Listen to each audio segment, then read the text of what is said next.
եւ շնորհակալություն Արսեն հետաքրքիր թեմայի շուրջ քննարկում կազմակերպելու, որովհետեւ տարբեր ոլորտներում կոռուպցիոն գործընթացներ կան եւ այսպես մեկ միասնական դաշտում տարբեր ոլորտների կոռուպցիոն գործընթացների մասին խոսելը նաեւ մեզ համար այսպես լրացուցիչ նյութ ունենալու հնարավորություն է տալիս։ Ես շատ կարճ կխոսեմ քաղաքական կոռուպցիայի մասին մի քանի ասպեկտով, որովհետև նաև արժևում առաջիկա ընտրություններն են եւ այդ կոռուպցիոն գործընթացները բնականաբար չեն կարող իրենց ազդեցությունը չունենալ նաև ընտրությունների վրա։ Առաջին հերթին պետք է խոսեմ կուսակցությունների ֆինանսավորումից, բոլորովին վերջերս Փաշինյանը խոսել էր նաև կոռուպցիայի դեմ պայքարի մասին կուսակցությունների թափանցիկության այս շարժի ներքո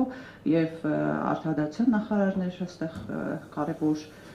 գործընթացների մասին խոսել եւ այլն, բայց ուզում եմ հիշեցնել, որ օրինակ 2022 թվականին Երևանի ավականու ընտրություններից առաջ քաղաքացիական պայմանագիրը միակ կուսակցությունն էր, որտեղ որ ուրեմն 30 կարծեմ 1 նվիրատուներից 15-ը հայտարարել էին, որ իրենք այդ 2.5 միլիոն նվիրատվությունները քաղաքացիական պայմանագիր կուսակցությանը չէին արել եւ ոչ միայն չէին արել, նաեւ իրանք այդքան փող չունեին, որպեսզի կարողանային քաղաքացիական պայմանագիր կուսակցությանը նվիրատվություն անել,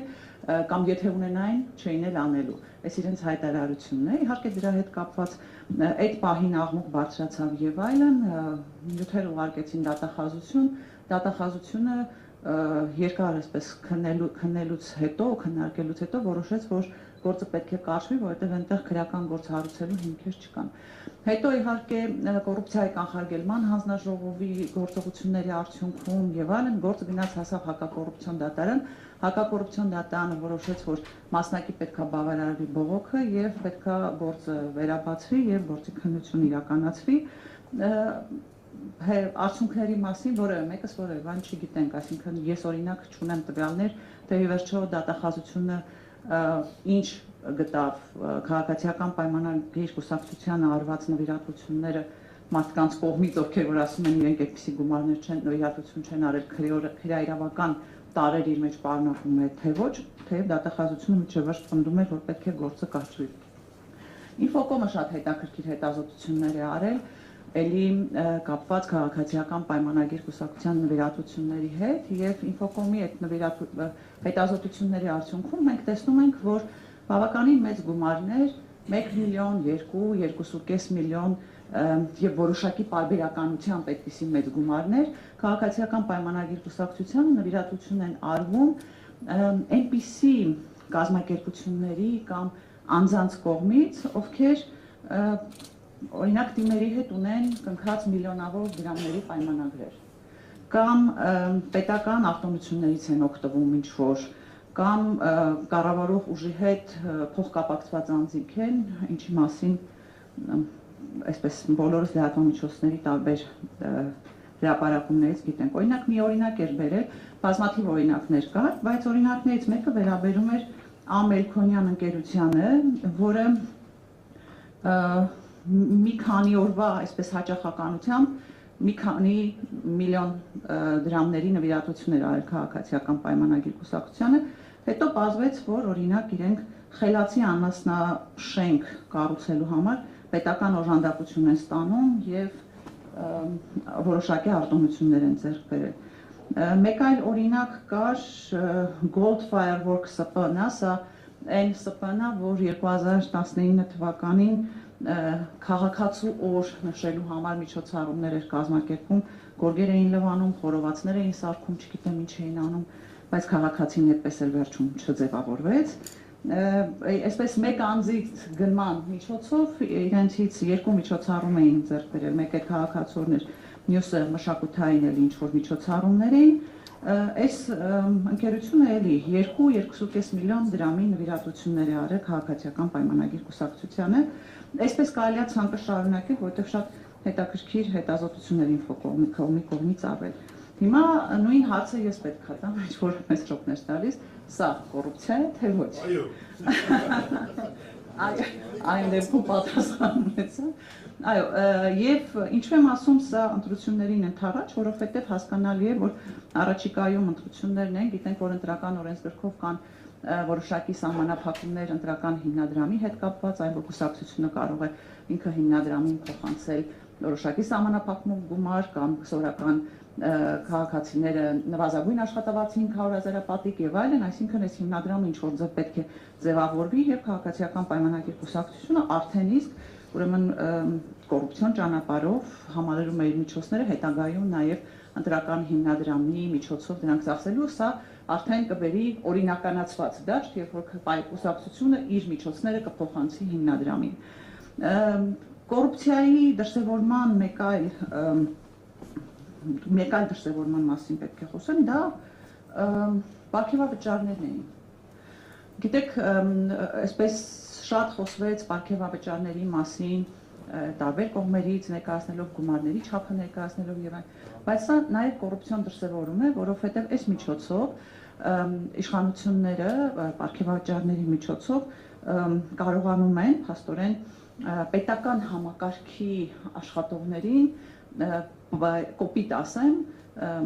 դարձնել թրաֆիքինգի զոհ։ Այնպես չի իհարկե, որ այդ մարդիկ համաձայն չեն, որ իրենց թրաֆիքինգի զոհ դարձնեն, բայց այո, սա հնարավորություն է տալիս, այսպես շահագրգռելու եղանակով այս մարդկանց օգտագործել քաղաքական պրոցեսների եւ քաղաքական նպատակների համար։ Եվս մեկ բանի մասին է ուզում խոսել, եւ քանի որ Արսենը ասաց, որ կարող եմ նաեւ այսպես մի քիչ շեղվել,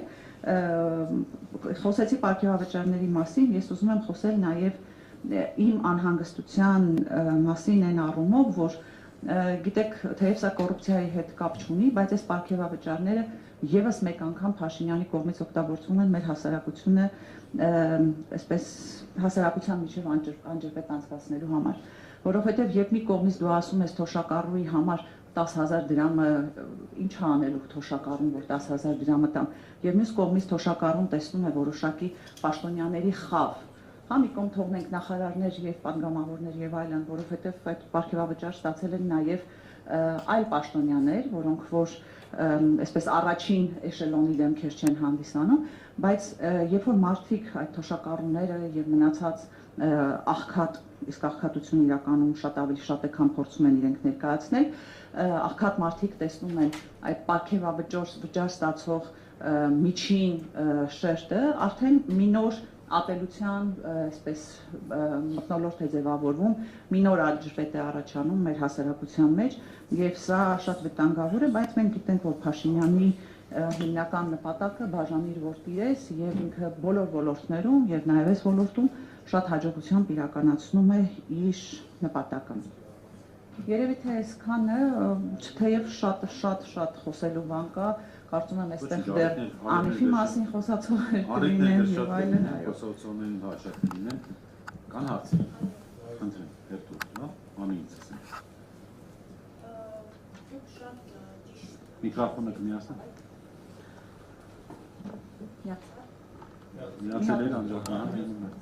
Դուք շատ ճիշտ նշեցիք, կան բազմաթիվ դեպքեր, որոնք վկայում են կոռուպցիայի մասին, ինչպես նաև բազմաթիվ խնդիրներ։ Մենք դա գիտենք, մենք դա լսում ենք 2021 թվականից, դրանից ավելի շուտ էլ ենք լսում ընդդիմության կողմից։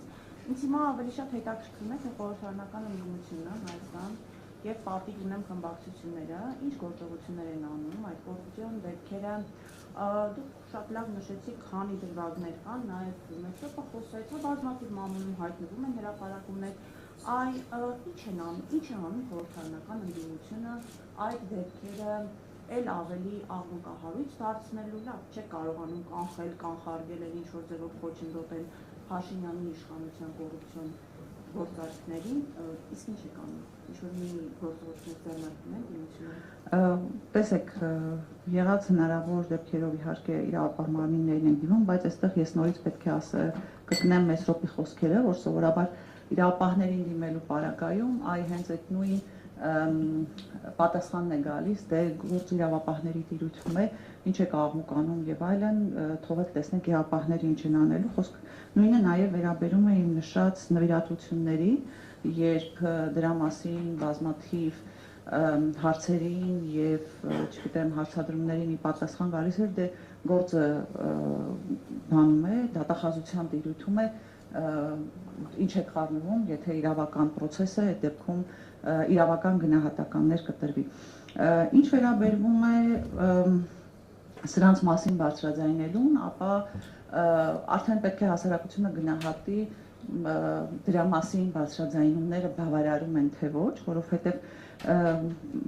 այս մասին եւ ազգային ժողովի ամբիոնից է խոսվում եւ տարբեր հարցազրույցների ընթացքում է խոսվում։ Գիտեք, մենք շատ հաճախ ազգային ժողովի գործառույթները մի քիչ շատ ավելին ենք պատկերացնում, քան կան, հա, եւ ինչ է անում անումը պետք է տեղավորվի ազգային ժողովի կանոնակարգ օրենքով նախատեսված հնարավորությունների շրջանակներում, այս հարցումներ, հարցադրումներ, գրություններ, ելույթներ եւ այլն։ Հետևաբար այս առումով, այո, բազմաթիվ եւ վերլուծություններ են եղել, եւ ելույթներ են եղել, եւ բոլոր հնարավոր ամբիոններից այս մասին խոսվել է, սրա մասին տվյալներ նաև ներկայացվել են միջազգային գործընկերներին, ում հետ հանդիպելու հնարավորություններ են ունեցել եւ այլն, բայց ասել, որ դրանով հնարավոր է եղել կամ հնարավոր է կանխել կոռուպցիոն դրսևորումները, կարծում եմ միամտություն կլինի։ Շնորհակալ եմ, Գևորգ։ Շնորհակալություն դիտարկումների համար, մի հատ այսպիսի հարց եմ ուզում տալ, որը որ դուք ասացիք եւ շրջանցեցիք դրա գնահատականը, որտեղ ես ձեզ ընկալում եմ որպես քաղաքական գործիչ։ Արդյոք ստացած պարգևավճարները ոչ միայն նախարար պատգամավոր, այլ նաեւ ձեր ասած երկրորդ էշելոնում, երրորդ էշելոնում գտնվող պերսոնաժների չի կարելի որպես քաղաքական գնահատական տալ որպես քաղաքական կոռուպցիա ընտրությունների նախապատրաստման համար։ Դա զուտ ձեզնից գնահատական եմ ակնկալում, շնորհակալություն։ Ես կարծում եմ, եթե իմ խոսքում հստակ չնշեցի, ես դա հենց որպես կոռուպցիոն օրինակ վերեցի, այո, դա քաղաքական կոռուպցիա է եւ քաղաքական կոռուպցիայի ընթացքում նաեւ ես ենթադրում եմ, որ սա ուղղված է լինելու առաջիկա ընտրությունների ընթացքում վարչական ռեսուրսների այսպես անխնա օգտագործմանը։ Շնորհակալ եմ, կան ուրիշ հարցեր, Նախ մի փոքր արձագանք, Անիջան, տեսեք, օրինակ ես երբ որ դիմել եմ պատգամավորներին քաղաքի հետ կապված խնդիրներով, ազգային ժողովի ամբիոնից բարձրացել են այդ խնդիրները, Աննան Գրիգորյան, Քրիստինեն Վարդանյան, Գառնիկը, հասկանում եք, բայց հիմի այդ արդյունքները գոհացուցիչ են թե չէ, անկեղծ Տիկին Վարդանյան ոչ, որովհետև ոնց որ Նիկոլ Փաշինյանն էր ժամանակին ասում բամփեցիք թե չբամփեցիք Հովիկ Աբրամյանին, օրինակ ես կարծում եմ, որ լավ կլիներ, որ ընդդիմությունները ամեն անգամ այդ կոռուպցիան ամեն օր ասեր։ Ամեն օր, որովհետև այսօր ինֆորմացիան հոսքն այնքան շատ է, որ մարդիկ չեն հասցնում, ոնց որ ասած, դա թարմ պահել, նոր վերցնում են, հինը մոռանում են։ Ու այնքան շատ է այդ կոռուպցիան ու թալանը, իրանք եկան այդ լոզունգները, որ ամեն օր ցույց տանք, այս մարդիկ էս են, դա լավ կլիներ։ Իմ հարցն ինչին է վերաբերում, ուզում եմ այդ գնահատական այս վերջում, որ Թուրքիան ասեց $10 միլիոն, ոնց որ թե ուզում է տա Արցախից այս տեղանված մեր հայրենակիցներին, Եվրամիությունն է ուզում տալ ու ակնհայտ է, չէ՞ որ այս մարդիկ դժգոհ են Նիկոլ Փաշինյանից, որովհետև Նիկոլ Փաշինյանի պատճառով այդ մարդիկ զրկվեցին իրենց հայրենիքից։ Ու այսօր այդ առելի մեծ գումարը, որ տալիս են, ու պիտի ընտրություններից առաջ այս մարդկանց, չգիտեմ, բաժանեն, ծախսեն, տուն տան, այս երևույթը օրինակ ուզում եմ գնահատել, դուք այս ինչ երևույթ է։ Ընտրություններից առաջ։ Գիտեք, ընտրություններից առաջ սա դեռ առաջին քայլերն են, որ ասում են ծիլերն են, դեռ ծաղիկները շատ են լինելու, այսինքն մենք դեռ կտեսնենք նոր գործընթացներ, նոր ընտրակաշարքներ, այսպես նաև կոչեմ, եւ իմ գնահատականը հետեւյալն է, այո, սա ուղղված է ընտրություններից առաջ հասարակության տարբեր խավերին իրենց այսպես դեպի իրենց տրամադրելու գործընթացին, անկեղծ ասած, ես ինքս էլ պատրաստվում էի հարցում ուղարկել նաև հասկանալու համար, թե օրինակ այդ միջոցները, որ տրամադրվելու են, որովհետև եղած միջոցների հետ կապված բարբերաբար հաշվետվություններ պահանջում ենք եւ այլն, բայց նորերի հետ նախ ինչ մեխանիզմներով են դրանք օգտագործվելու եւ ինչ ծրագրերի են ուղղված լինելու, դրա հետ կապված նաեւ կունենանք ինչ որ բարձաբանումներ, բայց մենք ինքներս էլ տեսնում ենք, որ նախընտրական process-ում տարբեր պետություններ արտաքին ուժեր շահագրգռված են, որ այս իշխանությունները վերարտադրվեն եւ օրինակ նաեւ Եվրամիության 15 միլիոն տրամադրել է այստեղ այդ հիբրիդային պատերազմի կանխարգելման գործընթացների հետ կապված, էլի հենց նույն նպատակի համար են ստեղծել միջոցներ, ստեղծել հնարավորություններ այս իշխանությունների վերարտադրման համար։ Եվ այս ծրագրերը կլինեն դա առաջիկայում արցախցիների, չգիտեմ, աջակցության կամ բնակապահովման լրացուցիչ միջոցներ տրամադրելու ծրագրերը, դա կլինեն նոր, չգիտեմ, սոցիալական ծրագրեր եւ այլն, կամ ապահովագրությունը, որ այսպես հապշտապ այս պահին ոչ բոլոր մանրամասները հաշվի առնելով ներդնելը, կարծում եմ Գևորգը կհաստատի, որ այսպես հունվարի 1-ից ներդրվեց, բայց իրենք էլ դեռ շատ լավ չեն հասկանում, թե ինչպես են դրա տակից դուրս գալու եւ այլն, այս ամեն ինչը այո նախընտրական քայլեր են, որոնք ուղղված են հենց այս իշխանությունների վերարտադրմանը։ Ինչ վերաբերում է ձեր բարձրացած հարցին ազգային ժողովում անընդհատ ամբյոնից այդ հարցերի մասին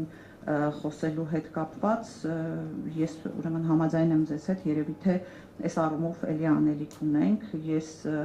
ինքս ոչ միշտ եմ տիրապետում այն տվյալներին, որոնք դուք փոխանցում եք իմ գործընկերներին, բայց իմ գործընկերները գոնե դրա մասին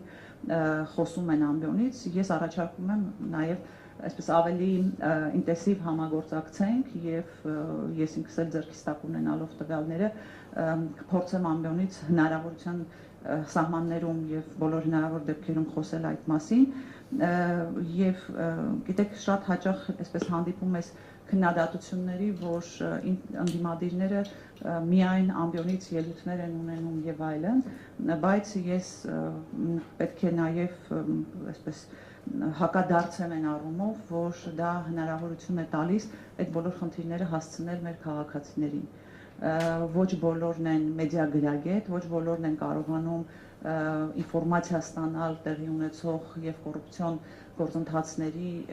հետ եւ ընդհանրապես այն ամեն ինչի հետ ինչ անում է իշխանությունը եւ այդ ամբիոնը այո հնարավորություն է տալիս մարդկանց հասցնելու այն բոլոր խնդիրները, որոնք գոնե մենք տեսնում ենք եւ որոնց գոնե տիրապետում ենք։